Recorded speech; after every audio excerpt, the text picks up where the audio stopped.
Hi, I'm Chris Gasper, and this is Globe 10.0, joined today by Joe Sullivan.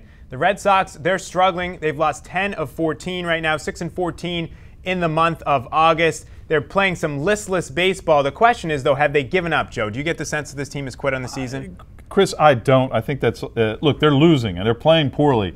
But to say, I haven't seen evidence of them actually quitting, where people don't run after balls hit to the outfield, or people... Well, some of them don't run out ground balls, but that's all of baseball. That's not the Red Sox. That's the entire league. Yeah, so maybe I shouldn't use that as an example.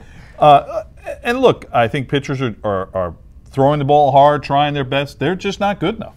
Yeah, I mean, I agree with you, Joe. I don't think they've quit. And I'll use an example from last night. You know, they're down 7-2 in the 8th inning, and Dustin Pedroia legs out an infield single. Cody Ross hits a ball down the right field line that looks like Torrey Hunter might get to, might not get to.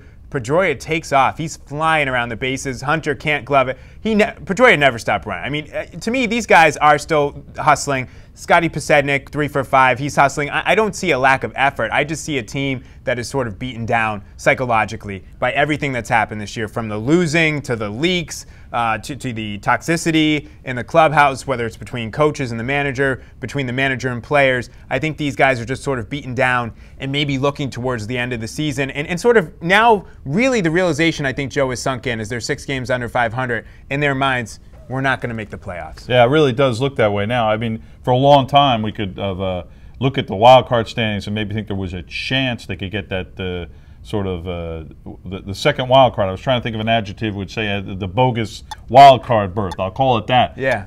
But that's not going to happen now. They are playing out the string. But to say they've quit, I just think is unfair. Yeah, I agree. I think that is unfair. These guys are professionals. They're not quitting. I was there last night. I didn't see any sign of quit. I just saw a team that's banged up, missing a lot of guys, going through a bad stretch, is frustrated, and is sort of beaten down by what has been a horrible season over at Fenway.